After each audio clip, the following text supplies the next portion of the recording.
Assalamualaikum warahmatullahi wabarakatuh. Perkenalkan, nama saya Rizky Ramadhani Suasa dengan NIM 22072AF dari kelas reguler B22. Saya mahasiswa dari Akademi Farmasi Yamasi Makassar akan menjelaskan materi tentang sistem muskular dengan nama dosen saya Maulana Sukarnain Imansyah, S.Pharm, M. Biomed. Sistem muskular adalah sistem jaringan otot pada tubuh yang memungkinkan kita bergerak. Sebagian besar otot pada tubuh berada di bawah kendali sadar dan digerakkan oleh perintah otak melalui saraf. Namun, beberapa otot seperti otot jantung yang tak sadar bergerak secara teratur tanpa kendali kesadaran. Kecuali untuk otot tak sadar, serat-serat otot terhubung ke sistem kerangka oleh tendon dan jaringan lainnya. Otot bertindak dengan mengubah energi kimia menjadi tensi dan kontraksi. Otot merupakan salah satu dari 4 jaringan terpenting di dalam tubuh. Jaringan ini terbuat dari sel-sel khusus yang disebut dengan serabut. Jaringan otot terbagi ke dalam 3 jenis yang berbeda.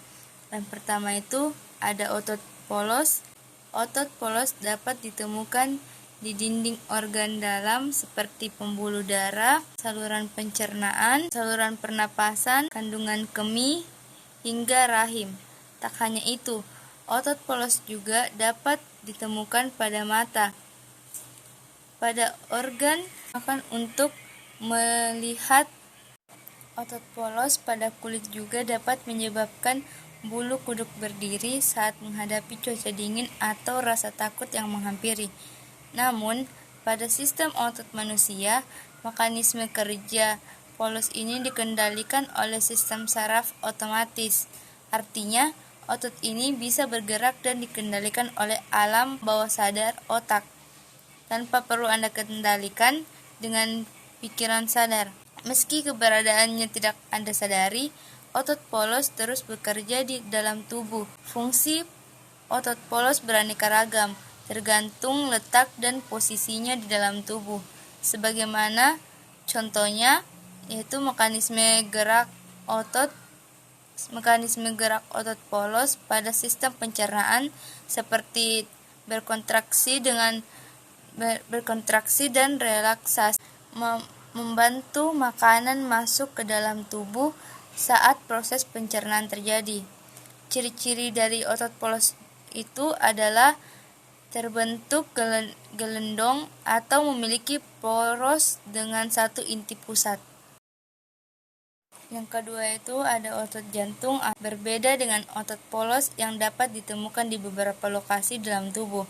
Otot jantung hanya terdapat pada dinding jantung dan dikontrol oleh sistem saraf otomatis. Sel otot jantung memiliki garis-garis terang dan gelap yang disebut lurik.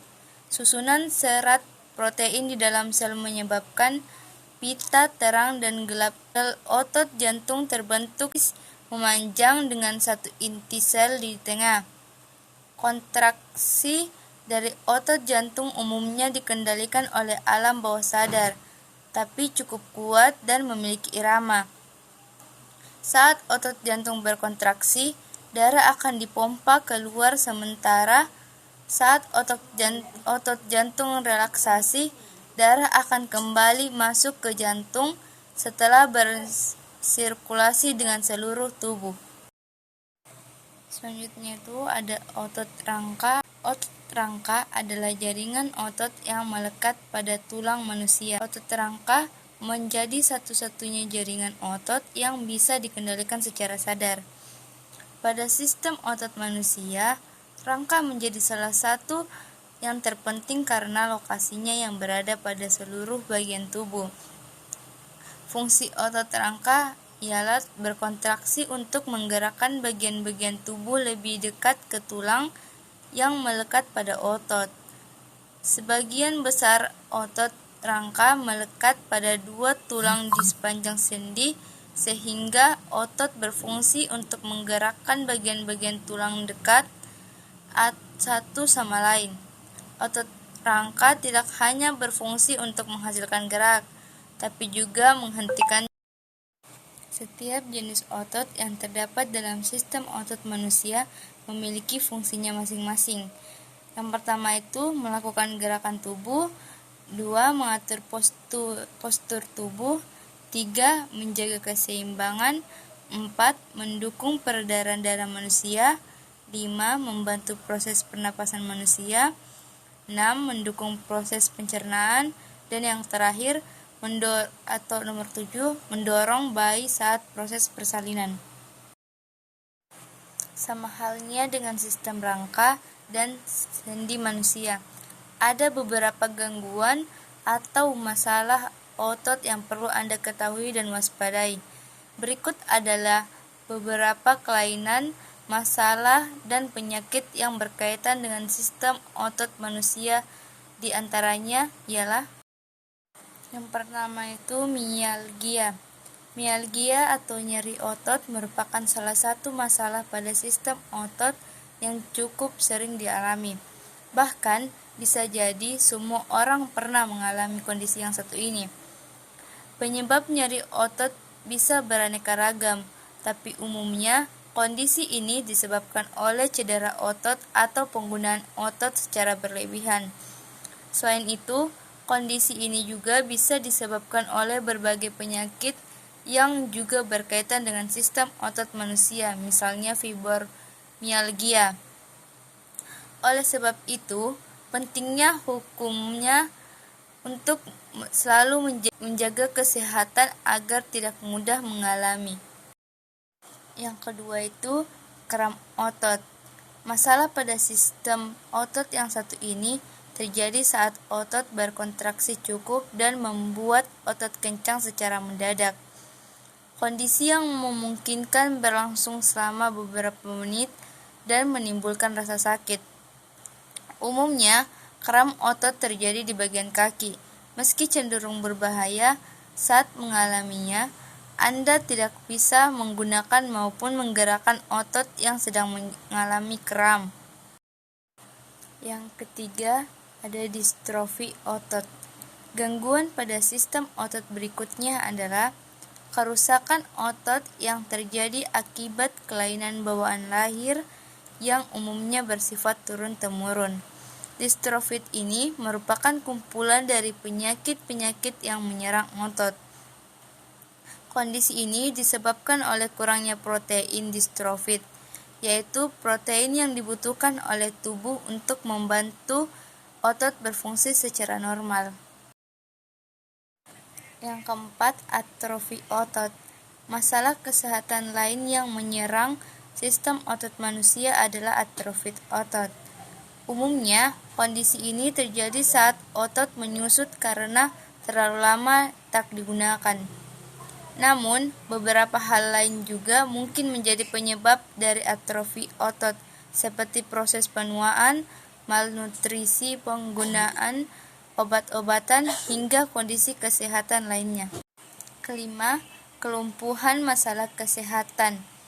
Yang satu ini menyebabkan pasien kehilangan kekuatan dan kontrol terhadap sebagian otot di dalam tubuhnya. Kondisi ini bisa terpusat hanya di satu area tubuh saja, misalnya hanya di wajah, kaki, atau tangan. Namun, tidak menutup kemungkinan bahwa kondisi ini juga dialami di beberapa bagian tubuh secara bersamaan. Kelumpuhan ini dibedakan ke dalam beberapa jenis, yaitu paresis, kelumpuhan parsial, di mana pasien bisa mengontrol beberapa ototnya. Yang kedua, paraplegia, kelumpuhan yang menyerang otot di kedua kaki dan tubuh bagian bawah. Yang ketiga, quadriplegia, kelumpuhan yang menyerang otot di kedua tangan, kedua kaki, dan terkadang dari leher ke bawah. Yang keempat, hemiplegia, kelumpuhan yang menyerang otot di salah satu sisi tubuh saja. Untuk lebih memahami sistem otot rangka, Anda bisa mempelajarinya melalui pengelompokan otot-otot seperti yang pertama, otot kepala dan leher. Otot ini membuat manusia dapat menunjukkan berbagai ekspresi, mulai dari ekspresi terkejut, jijik, marah, takut, dan berbagai ekspresi lainnya. Yang kedua, ada otot batang tubuh. Otot-otot yang dapat menggerakkan tulang belakang, otot yang membentuk dinding abdomen, dan otot yang melindungi panggul. Yang ketiga, ada otot ekstremitas atas, melekat tulang belikat ke dada dan menggerakkan tulang belikat, yang melekatkan tulang lengan atas ke tulang belikat dengan menggerakkan lengan, serta otot yang terletak di lengan bagian bawah yang menggerakkan telapak tangan, lengan bawah, dan pergelangan tangan. Dan yang terakhir, otot ekstremitas bawah. Otot yang tergolong ke dalam otot rangka bagian ekstremitas bawah adalah otot yang penggerakan paha. Itulah beberapa penjelasan dari saya tentang sistem muskular. Kurang dan lebihnya mohon dimaafkan. Wabillahi taufiq wal hidayah. Wassalamualaikum warahmatullahi wabarakatuh.